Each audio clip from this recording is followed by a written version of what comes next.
Bonjour à tous et à toutes, bienvenue sur cet espace consacré à l'ange maître. Je voulais remercier en premier les nouveaux abonnés et puis le commentaire de Béatrice qui courageusement nous partage ce qu'elle vit au moment où elle se met en disposition aussi d'écouter et d'effectuer un rituel comme celui qui nous a été proposé pour le rituel du diamant la fois dernière et pour cette introduction dans le monde aussi des flammes sacrées. Alors,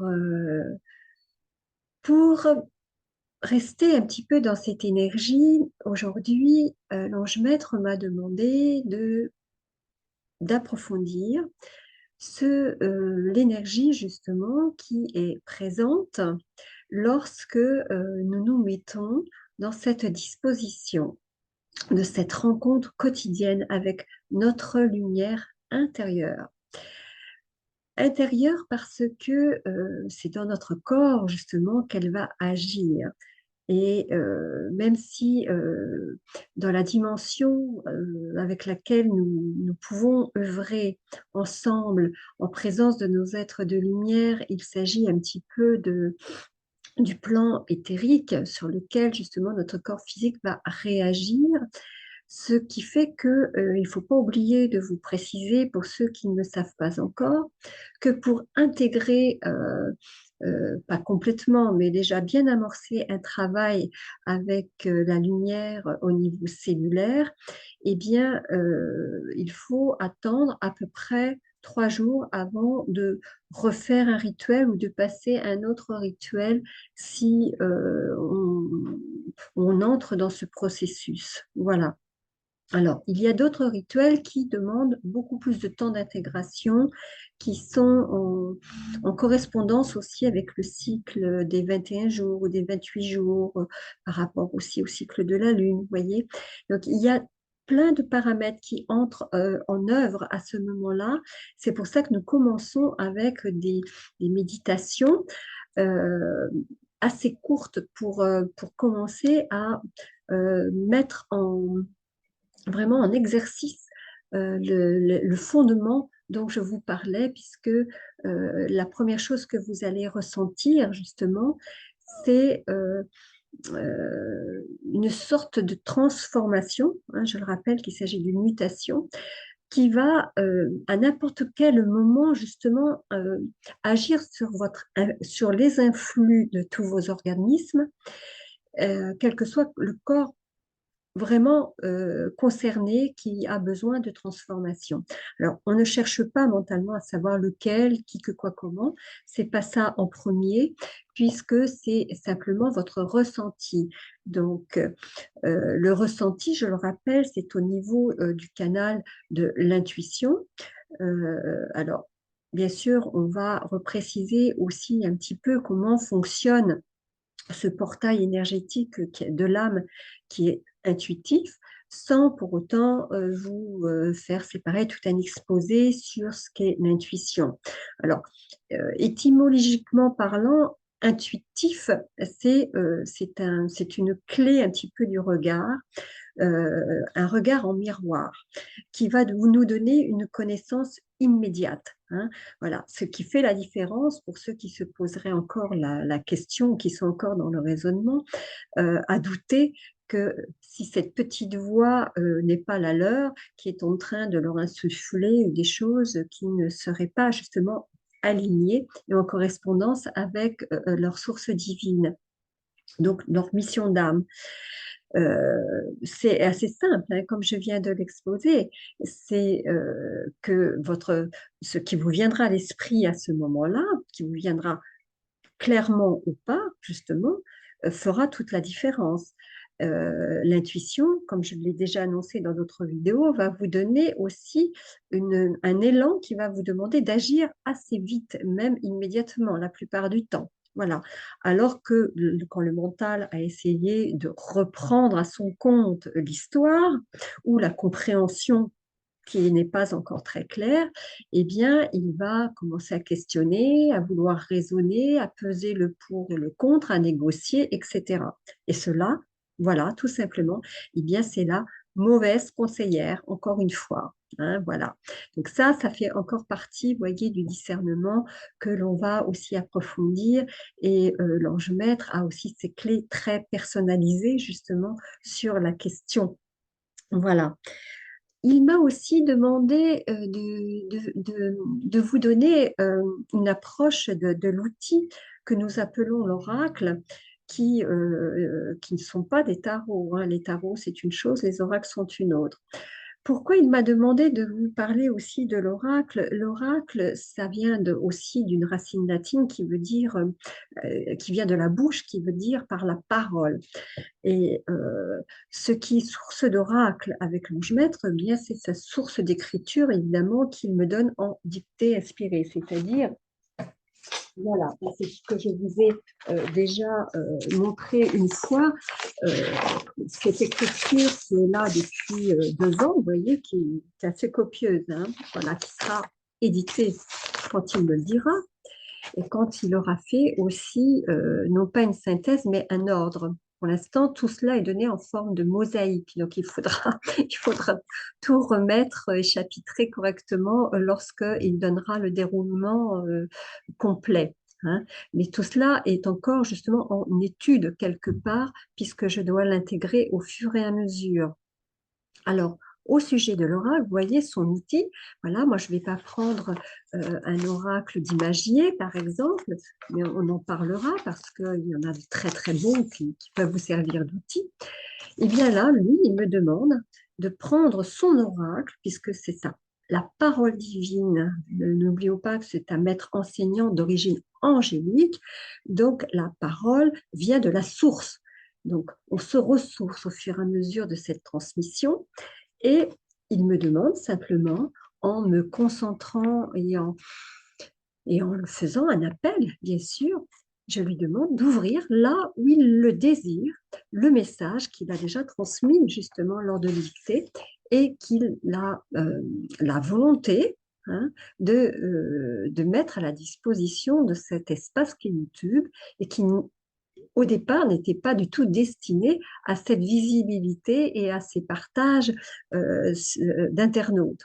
Mais bon, puisqu'il l'a souhaité, nous faisons les choses toujours comme il le désire, eh bien, il s'agit de la même chose. Alors, quand on a évidemment un tarot d'imagier, enfin, ou un oracle imagier entre les mains, c'est plus facile de battre les cartes.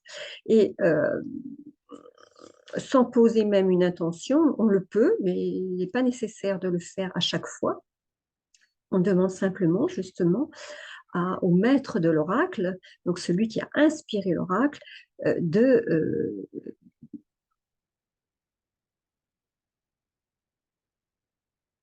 voyez, j'ai le mot tranché, justement, voilà, parce que c'est quand même comme une épée de vérité qui sépare justement le vrai du faux dans l'histoire. Et comme il s'aligne sur la parole de vérité, la parole de vie plutôt, hein, qui réaligne, qui remet dans le sens de la connaissance, eh bien, il, il n'y a pas de choix au niveau mental, hein, c'est l'âme qui s'aligne à ce moment-là et qui désigne. Hein, voilà, alors, je vais le faire devant vous pour que ça devienne plus concret. Chose qu'il voulait que je n'oublie pas de vous préciser, c'est que si vous avez un tarot d'imagier, bien sûr, ou un livre qui vous sert d'oracle, eh bien, cela va s'ouvrir au bon endroit. Ça, évidemment, vous l'avez compris. Et lorsqu'il s'agit de l'âme majeure ou mineure, donc que vous allez euh, battre, mettre en mouvement, c'est plutôt le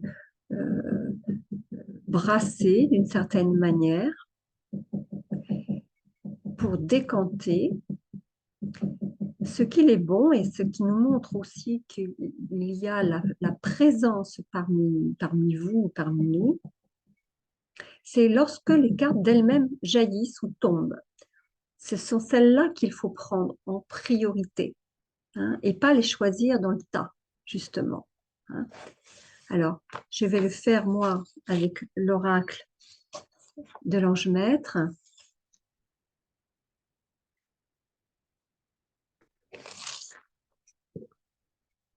Voilà. Et c'était au mois de janvier, je vous montre, hein, je ne sais pas si vous voyez sur l'écran, ça risque de se présenter à l'envers. Alors, ce n'est pas un bon exemple, mais il s'agit du passage sur la paix et la guérison. Alors, bien sûr, les rituels des flammes sont toujours en rapport avec la guérison, hein, ce que le New Age appelait le healing, et ça veut dire cela. Les mantras aussi sont toujours des paroles de guérison. Et il mettait l'accent sur le souffle et sur la respiration. Et pour ceux qui ont écouté chaque vidéo sur cet espace ou dans d'autres espaces, la première intention évidemment qui est posée et qui est demandée de mettre en place, c'est le calme par la respiration, hein. Alors, bien sûr, on fait écho aussi à des maîtres de yoga, mais pour renouer avec ce qui renforce la santé, retrouver le soi qui est un centre, qui est le centre un petit peu partout et en tout, il faut avoir confiance en sa respiration. Et ça, c'est une étape, évidemment, aussi d'évolution. Et lorsque nous faisons appel justement au rituel des flammes, eh bien, et en présence justement, lorsqu'on est en présence et en état, hein, parce que c'est vraiment un état de conscience, on sent sa respiration s'alléger et on sent l'air justement beaucoup, beaucoup plus respirable. Et ça, c'est aussi euh, j'aime pas le mot preuve, mais c'est le signe. Je préfère, hein, c'est ce que j'entends. C'est la signalétique, un petit peu la signature, voilà, hein, la signature de la présence, un petit peu comme un mouvement d'aile, vous savez, qui est aussi un murmure, c'est un bruissement plus ou moins audible et une sensation plus ou moins légère suivant votre degré vibratoire qui va faire que tout va s'intensifier, mais en s'allégeant, hein, voilà. Même si justement on atteint le plan du corps, euh, qui est une vibration beaucoup plus basse, mais les centres justement de réception que sont nos chakras, eh bien, vont permettre par leur mouvement d'alléger et de diffuser cette inspiration du souffle, hein. Et au moment de la transmutation, donc l'expiration, eh bien, le travail se fait de lui-même, même si dans les jours qui vont suivre, la première chose que certains d'entre vous euh, vont prendre conscience, c'est l'intensité, contrairement à ce que l'on pourrait attendre, de certains désagréments, justement, qui n'avaient pas fait surface et qui là justement remontent puisqu'on est en train de décanter un petit peu la boue du chemin, hein, comme c'est ce que j'appelais lors du séminaire en Gironde le blanchiment de l'âme, parce que on ôte la boue du chemin, hein. C'est un petit peu c'est la parole, hein, concrète qui a été écrite pour désigner cela, ôter la boue du chemin. Et quand on a conscience que nous avons très peu confiance, justement, on nous renvoie toujours à notre petite enfance. Parce que là, oui, on va s'adresser aux personnes qui ont eu des troubles, justement, de la constitution émotionnelle, euh, dès quelquefois la vie utérine, mais même dans la vie euh, euh, au-delà, justement, où il y a eu, au moment de la descente de l'incarnation, un recouvrement justement de certaines mémoires sur lesquelles l'âme a choisi ou a été désignée pour pouvoir épurer et offrir au monde justement la guérison qui est en rapport. Donc, vous voyez bien le message, c'est un transport, hein, on est transporté justement à ce moment-là, comme l'oxygène qui est transporté au moment de notre respiration pour pouvoir réorganiser les cellules dans le sens du vivant. Hein. C'est un petit peu ça que l'on doit concentrer à ce moment-là. Et que chaque situation au niveau du déséquilibre et même du ressenti eh bien, correspond à un besoin fondamental. Hein. Quand on parle, vous voyez, aussi du sacré, ce n'est pas dans le sens religieux, même si ça n'est pas complètement séparé, mais le sacré, c'est revenir justement à l'état de pureté et, du départ, hein, et originel. Et lorsque on a oublié ou été perturbé dans la nature de notre compassion envers nous-mêmes ou envers les situations ou les personnes, eh bien, on reste dans des problématiques très profondes. Et c'est pour cela que les transformations tardent ou se compliquent aussi pour certains si nous ne sommes pas dans le consentement intérieur et extraordinaire, extra de l'ordinaire, pour pouvoir coupler et communier à ce moment-là et produire le processus attendu. Hein. Donc, pour ne pas trop vous abreuver de mots, hein, parce que c'est pas le but, et même si aujourd'hui, ce rendez-vous avec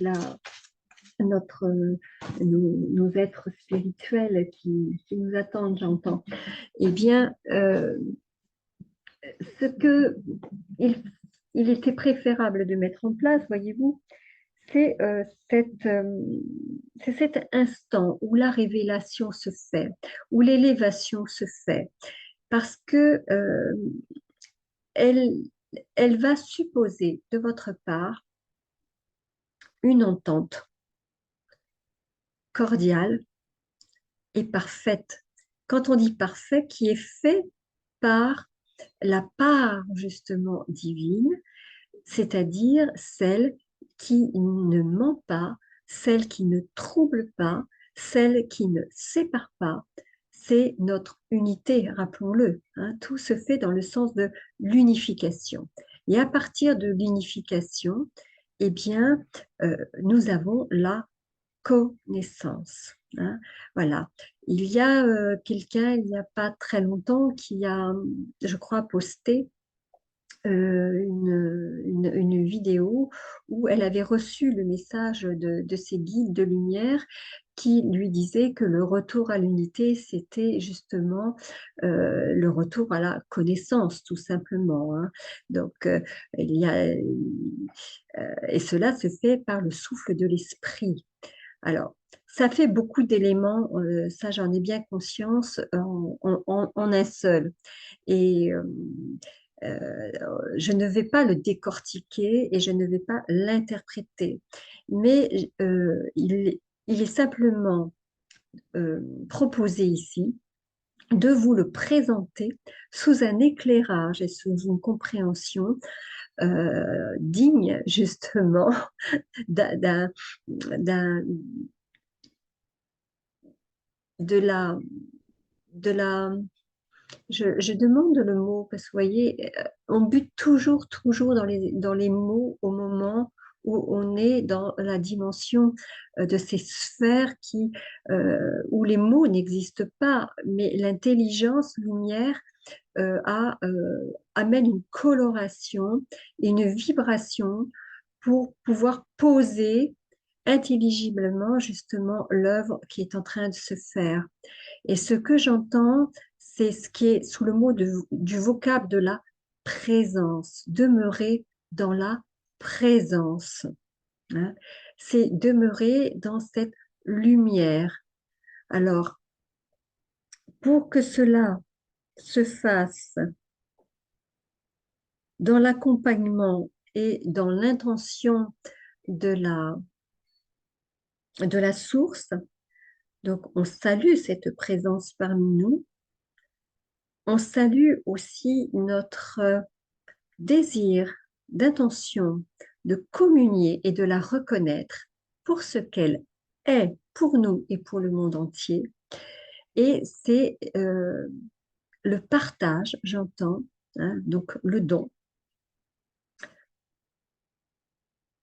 du retour à cette part d'innocence en nous, hein, lorsque nous communions justement avec cette source où la présence angélique est en action, eh bien, nous rentrons dans notre part d'ange, c'est-à-dire celle qui est blanchie, justement, hein, comme je le disais tout à l'heure, euh, et qui revêt un peu le côté immaculé de l'âme à sa source.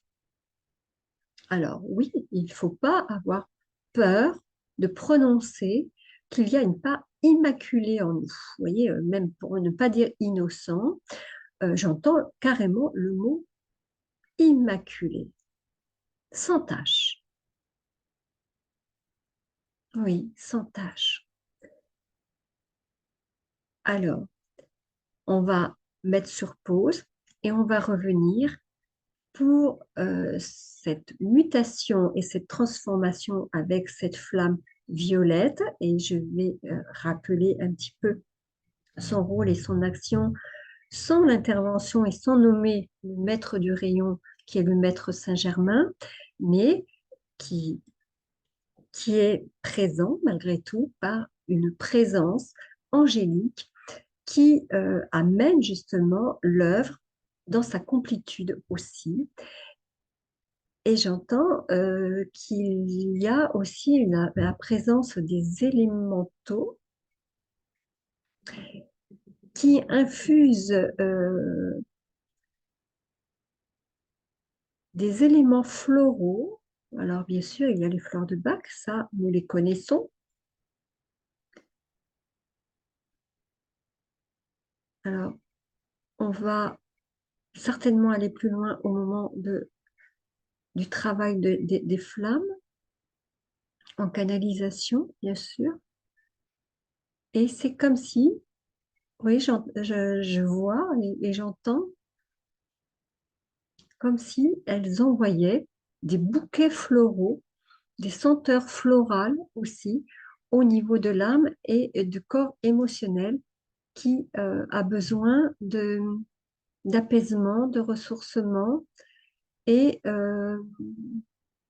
j'entends beaucoup parler, oui,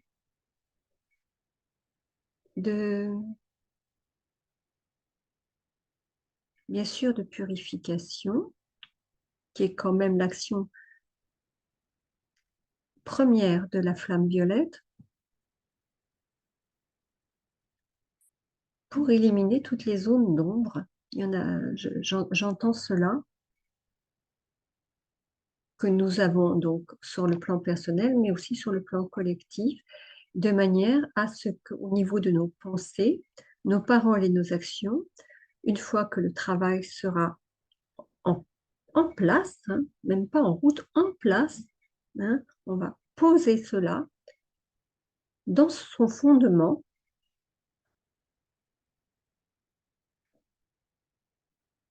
et ces êtres elfiques, déviques que j'entends autour de nous aussi, eh bien, sont là pour brumiser un petit peu tout ce qui pourrait alourdir ce processus. Voilà, voilà ce que j'ai là tout de suite, dans l'immédiateté de la présence à offrir. Et c'est vraiment comme si on offrait un bouquet de fleurs à quelqu'un, vous voyez. Et c'est joliment, et poétiquement, je dirais, amené toujours dans l'embellissement, vous voyez, c'est c'est comme des guirlandes de fleurs, des ornements un petit peu, qui viennent ourler nos corps. Voilà, comme si on refaisait un habit de, euh, de tendresse aussi, j'entends. Beaucoup de tendresse, beaucoup de tendresse. Voilà. Alors, on va mettre sur pause et je reviens tout de suite vers vous.